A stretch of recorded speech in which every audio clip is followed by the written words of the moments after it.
All right. Good morning, and thank you guys for joining South Carolina Student Loan's newest episode of our podcast, where we bring together South Carolina partnerships with people in the state of South Carolina that talk about higher education, talk about career pathways and things of that nature. And today we have someone that's very well known in the world of workforce development in our state, and Tammy Beagan. We had right. Beagan, not vegan, not Reagan. It's right. Beagan, right? Tammy works with the Midlands Workforce Development Board, the MWDB. You got it. Yeah. In financial aid, all we do is have acronyms, so I'll get that. I promise you, I'll get to there at some point. We just haven't made it a word yet. It will. My outreach director, Destre, says that SCSLC needs a vowel somewhere, and we could actually make that happen. So, yeah, I can appreciate that. Well, first of all, I need to thank you for being here. Sure, thanks for having me. Yeah, and I probably need to tell our audience that will be listening to this why it is very much appreciated that you're here. This happens to be a Friday morning at 11 a.m. It is sunny outside. It's 84 degrees. It's actually a perfect day in August in the state of South Carolina, and we have brought Miss Tammy to hang out in our podcast closet for 20 minutes that doesn't have a window. So we will try to make it as nice for you as we can, but certainly we do appreciate you hanging out with us for a few minutes. So before we get talking about some of the initiatives that your organization does, let's hear just a little about you. What is it? What is it about you? You from South Carolina? You lived here for how long? Those kinds of things. I've been in South Carolina all my life. Is that right? Mostly in Columbia. Okay. I grew up in Chapin. Yep. I live in Irmo now, and I went to Rock Hill for school. Awesome. I live in Chapin. I've lived in Chapin for about 10 years now. Love it. I think everybody loves it. Everybody is coming here, so it's changing every day. But I do love what I do and love where I live, so I can appreciate that as well. So let's talk a little about your organization. Tell me just a little about it, what it's about, who your targeted audience is. We'll go through ideas of those that might want to look for employment. Will we also talk about some of your business partners as well? But give us just a high level of what that thing looks like. Super high level explanation is connecting businesses and job seekers together.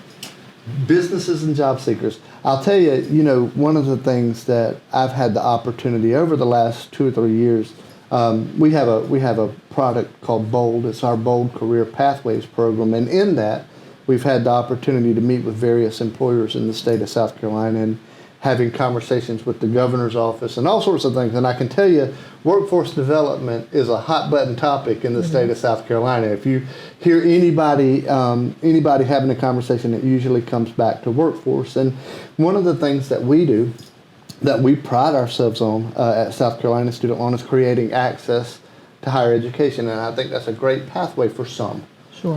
It's not the only pathway, though. Right. So one of the things that maybe you can give us a little insight into is what are we looking at from a pathway standpoint? People that might want to work in your area. We have 18 to 24-year-old kids that, some of them will want to go to Midlands Technical College. Some of them will want to go to the University of South Carolina.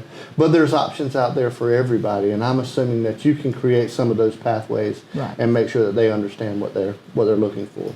The fact that there's no one solution for everything is kind of our message. Yeah. We work with a lot of different career paths and trying to help people understand career paths. And even one destination that you want to get to, there's more than one way to get there. Absolutely. And I think there's various, one of the things that I've seen when we started to do some listening campaigns in the career pathway area, it's just not something that we had done before, this new initiative that we've worked on, is get an understanding of the state of South Carolina, some of the workforce development efforts that we're doing in and around the state.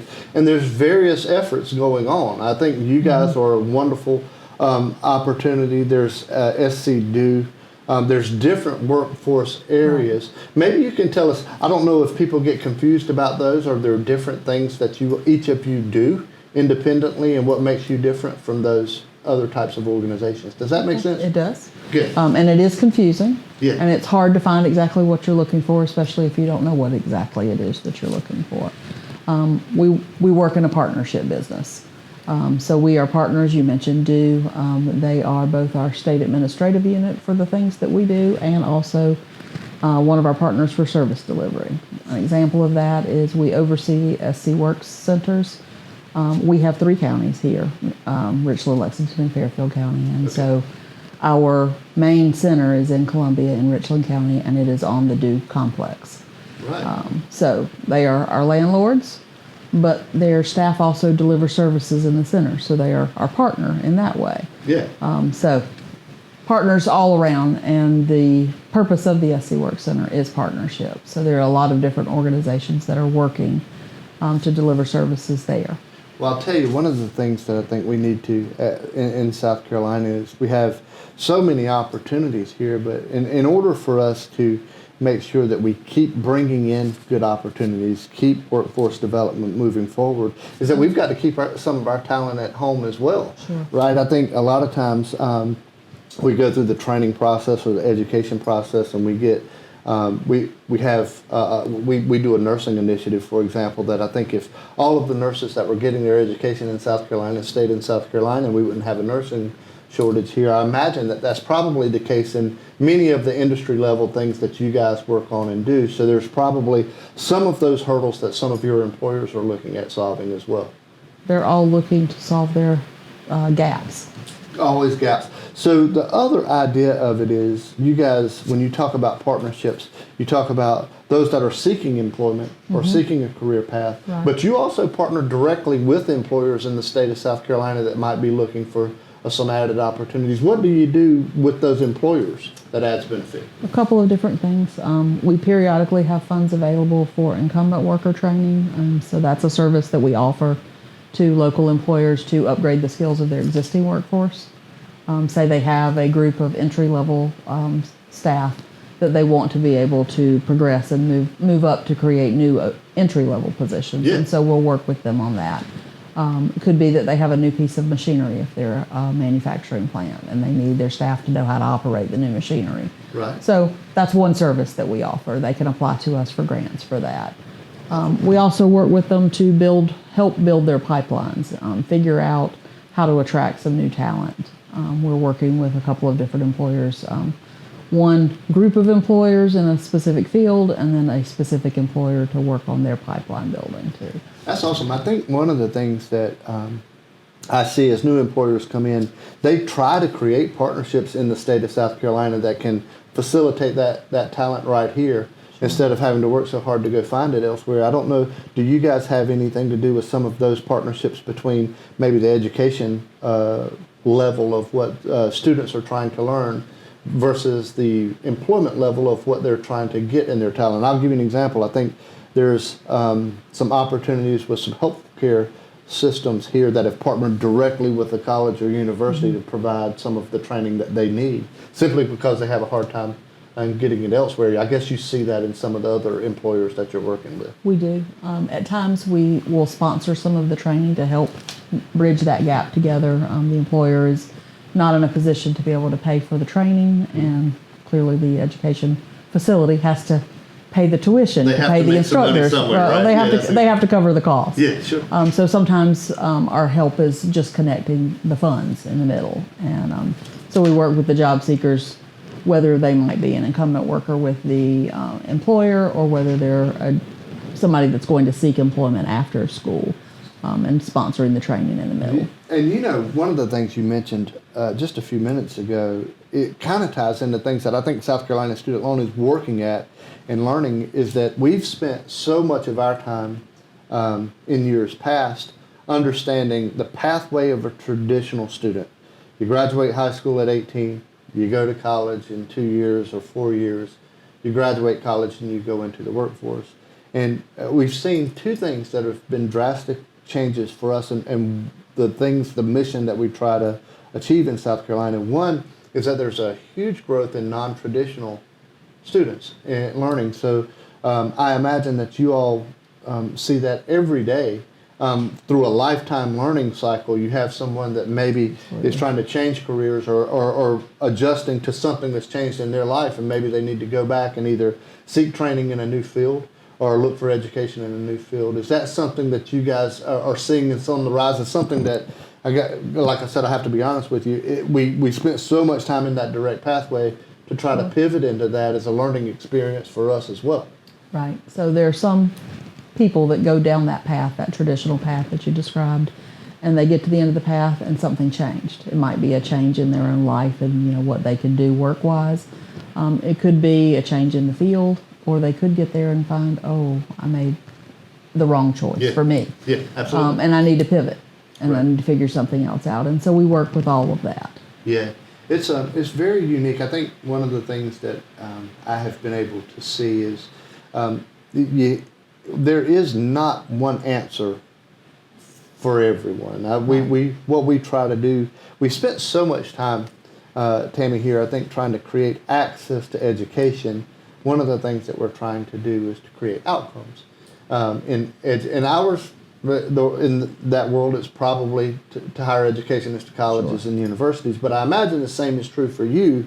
What you guys are trying to do is partner a potential talent over here with an employer that needs that talent. So the outcome, and I quite honestly see the outcome in what we do as gainful employment. That's why people go to school anyway, right? So I think there's a pathway for everyone. I wanted to mention you guys have a couple of new initiatives, and you and I were talking about them off camera here. One of them, the first one that we mentioned, and I've taken my notes so I don't mess this thing up because I can do that too.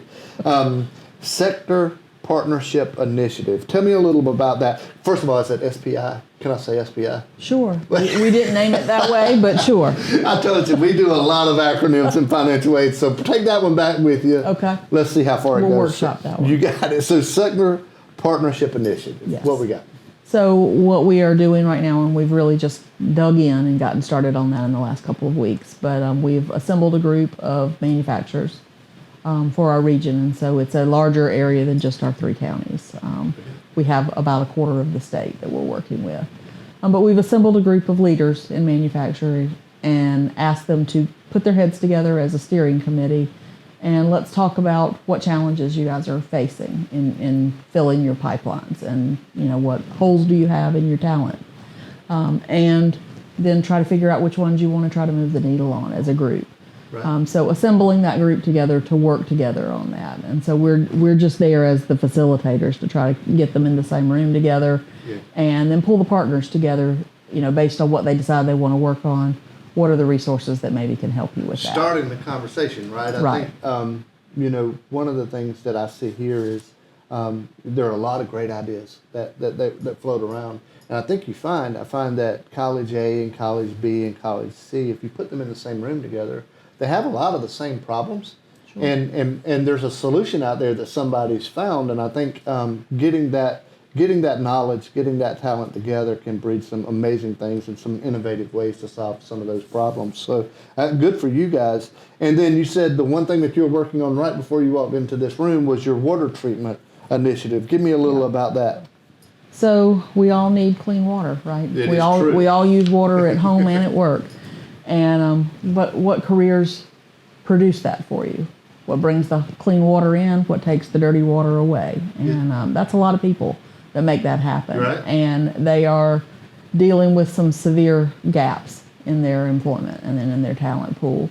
They're having trouble attracting new talent, and they're going back to the drawing board and looking at that and trying to figure out how. So what we've done is assembled a little steering committee of some experts in that field, because they know what they need. What they have found is that they are not articulating that as well as they need to. Gotcha.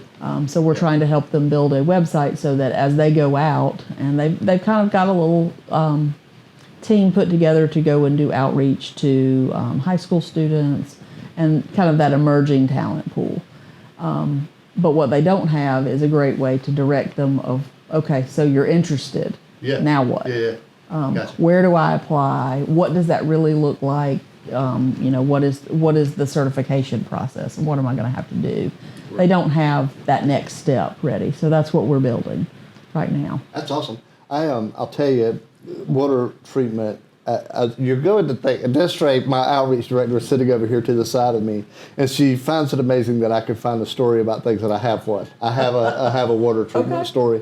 I was in elementary school, My mother is a retired nurse, so I stayed with my grandparents a lot during the day, during school, and after school while I was waiting for my mom to get home. And our science class had a science fair, so you had to put together something. The board. For you. Yeah, typically speaking, it would be where most normal kids would go do the volcano, Sure. get the B, and go home. Right? Right. Well, here's the hypothesis. Here's what happened. I think the volcano is going to explode. Right. It explodes. Congratulations. There's your 93. Get out of the class. Not me. So my grandmother decided that my science project was going to deal with water treatment. And we went and we toured the water. I'm from Kershaw, South Carolina. Shout out to Andrew Jackson High School. Go Vols. We toured the water treatment plant right outside of the town. My grandmother carried me around, scheduled time. We went, saw everything. They gave me, I don't even know if this was legal. It was back in the late 70s.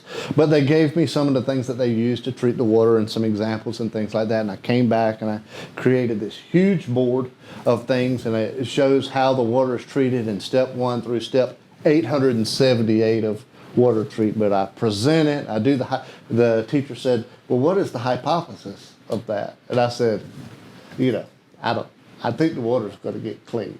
So I learned an enormous amount about water treatment, and I absolutely made an F on it because it was so... You missed the scientific method. The scientific method was not in it at all. It was not in it at all. It would have been a great essay, but it was not a great science project there. So was not Mimi's fault. I'll just say that. I'm going to blame that on my mom. If you're watching, Mom, that has to be your fault. So enough about me and enough about water treatment. So let's talk just a couple of minutes about how we can help you guys get people that are interested in you. If we have some guys seeking some initiatives in the workforce, if we have some of those potential employees that might be wanting to partner with some employers, how do they get to you? So the easiest way is through the SC Work system. That's how we deliver our services to job seekers. And so there's one in most of the counties across the state. Right. And the 3 counties that you deal with, that's probably who needs to be focusing on you guys specifically. Correct. There's a board, a development board in various There are. areas. There are 12 areas in the state. Yeah, you guys I just to be have the one. coolest. Well, we like to think that. That's right. That's okay. That's fair. I've got you in here. That's You're helping right. me out. I'm helping you out. Right. So, and then is that the same thing for the employers in those areas? Do they go to the same place if they want to seek partnership with you, or is that something different that they need? Probably to a little sometime? different. What's that look because like? the center is dedicated for job seekers. Gotcha. So probably contacting us directly at the Midlands Workforce Development Board. Awesome. And then they can schedule time, tell you what those needs are, Sure. what those kinds of things, and you'd be happy to help with that. And I guess my last question to you, I kind of asked this question of everybody, and whether you're with the USC Alumni Center, Clemson Life, if we've had conversations with Coastal Carolina, the audience that is important to you all, those kids that are seeking a job or employers that are seeking that talent. If they forget everything else that we talk about, which is typically what they do when I start talking for a while, they forget most of it. What's the most important thing that you would offer them in terms of advice? If they're, whatever it can be the process that you're talking about, it could be something that you've just seen that can create a solution for some of the problems that people, I'm putting you on the spot there. You are 'cause I don't putting me on know. the spot. Yeah. Do you have anything like that you could offer up? Lifelong learning, I think. Yeah, Learn great. something new every day. Yeah. It doesn't have to be work related, but we should all expect that we need to learn something new every day. I'll tell you, that's a very cool answer, by the way. I'll give you a thanks. lot of credit for that. One of the things that I see all the time is that in those pathways, that we talk about, whether it be workforce pathways, higher education, even those that pick the right path for themselves. Mm-hmm. There's on ramps and off ramps. Sure. Throughout life, and we have one of my really good friends was the vice president of operations at South Carolina Student Loan. Hello to Marcia. She retired last month or end of June, so a little over a month ago, and it is a really cool thing. One of the things that she did was go back to college. She's 60 Wow. years old, or 60 some odd years old, and one of her ideas, I'm not telling on Marcia, sorry, Marcia. The idea of it was that she had finished, she's retired, but she's, even at 60, there was an on-ramp for her that she wanted to do something to learn something different. And I think that those pathways are available for everybody. So that answer is absolutely perfect. I think there's opportunities there to learn something every day. So I do appreciate you offering that up. So I think, Tammy, one of the things that I would mention, we will have your website information, your contact information will be up on the podcast in the comment line. If there's someone that you need to contact there, we'll have that for you. So we do appreciate you hanging out with us for just a few minutes for today, and we'll get you back in the sunshine and the 84-degree weather. Is that fair? That's fair. All right. Thank you guys for joining. We'll see you next time. Have a good day.